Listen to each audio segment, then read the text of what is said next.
बॉलीवुड के अंडरवर्ल्ड यानी जराइम की दुनिया पर मबनी बहुत सी फिल्में आपने जरूर देखी होंगी। डॉन, दाऊद इब्राहिम हो या जराइम की दुनिया के दूसरे गुंडे, सभी का जिक्र फिल्मों में जरूर रहा है। अंडरवर्ल्ड की बॉलीवुड में बराह रास्त मुदाखलत भी किसी से ढकी छुपी नहीं है। 90 की दिहाई में बॉलीवुड इंडस्ट्री अंडरवर्ल्ड से बहुत ज्यादा मुतासिर थी, जिसका इंडस्ट्री के मुख्तलिफ उमूर जैसे फिल्म प्रोडक्शन से लेकर कमाई तक और यहाँ तक के फिल्मी सितारों की जाती जिंदगियों पर भी अंडरवर्ल्ड का कंट्रोल था। अंडरवर्ल्ड ने कुछ फनकारों के करियर को भी परवान चढ़ाने में किरदार अदा किया, जबकि मुतादिद फनकारों को बर्बाद भी किया। यही वजह थी कि कई हीरोइंस ने माफिया डॉन्स की तवज्जो हासिल की और फिर अदाकारों और अंडरवर्ल्ड से मुंसलिक शख्सियात के दरमियान अफेयर्स आम हो गए। लेकिन सबसे ज्यादा चर्चे दाऊद इब्राहिम के अफेयर्स के थे। भारतीय मीडिया के मुताबिक बॉलीवुड की दो अदाकाराओं के साथ दाऊद इब्राहिम के ताल्लुकात मुसलसल सुर्खियों का मौजू बने रहे। बॉलीवुड की उन हसीनाओं में सबसे पहला नाम मंदाकिनी का आता है। राज कपूर की हिदायतकारी में राम तेरी गंगा मैली की हीरोइन मंदाकिनी के साथ दाऊद इब्राहिम के मुआशके के किस्से आज भी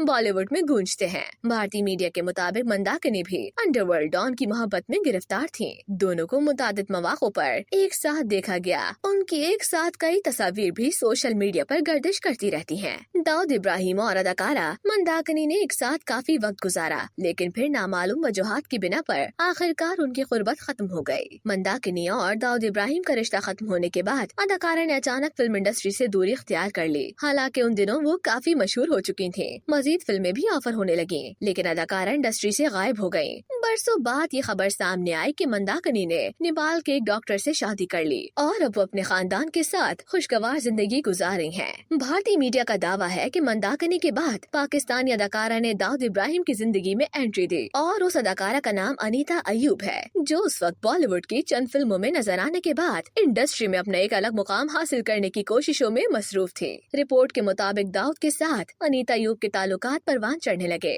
और उनका मामला उस वक्त मंजर आम पर आया जब प्रोड्यूसर जावेद सिद्दीकी को गोली मारकर हलाक कर दिया गया। मुबैना तौर पर दाऊद ने कत्ल की जिम्मेदारी कबूल की थी। इस वारदात के बाद यह अफवाह जेरे गर्दिश थी कि दाऊद इब्राहिम ने अनीता को फिल्म में कास्ट करने से इनकार पर जावेद सिद्दीकी को कत्ल कर दिया था। अनीता अयूब ने 1993 में रिलीज होने वाली फिल्म प्यार का तराना से बॉलीवुड में डेब्यू दिया, जिसके बाद अगले ही साल वो फिल्म गैंगस्टर में जलवागर हो गयी थी। 1994 में रिलीज होने वाली इस फिल्म में मरकजी किरदार देव आनंद ने निभाया था, जबकि दीगर कास्ट में ममता कुलकर्णी, अजित, दीपक तिजोरी और आलोकनाथ भी शामिल थे। भारतीय मीडिया रिपोर्ट्स के मुताबिक इन दिनों फिल्मों के बाद प्रोड्यूसर जावेद सिद्दीकी का कत्ल हुआ, जिसके बायस अनीता वापस पाकिस्तान लौट गयी। रिपोर्ट में बताया गया है कि अनीता अयूब ने 1995 में भारत के गुजराती ताजिर सोमल पटेल से शादी की थी, जिसके बाद वो न्यूयॉर्क चले गयी। दोनों का एक बेटा शहजर भी है। ताहम ये शादी ज्यादा अरसे तक न चल सकी। सोमल पटेल से तलाक के बाद अनीता पाकिस्तानी ताजिर सबक मजीद के साथ रिश्ता इज़्दवाज में मुंसलिक हो गयी।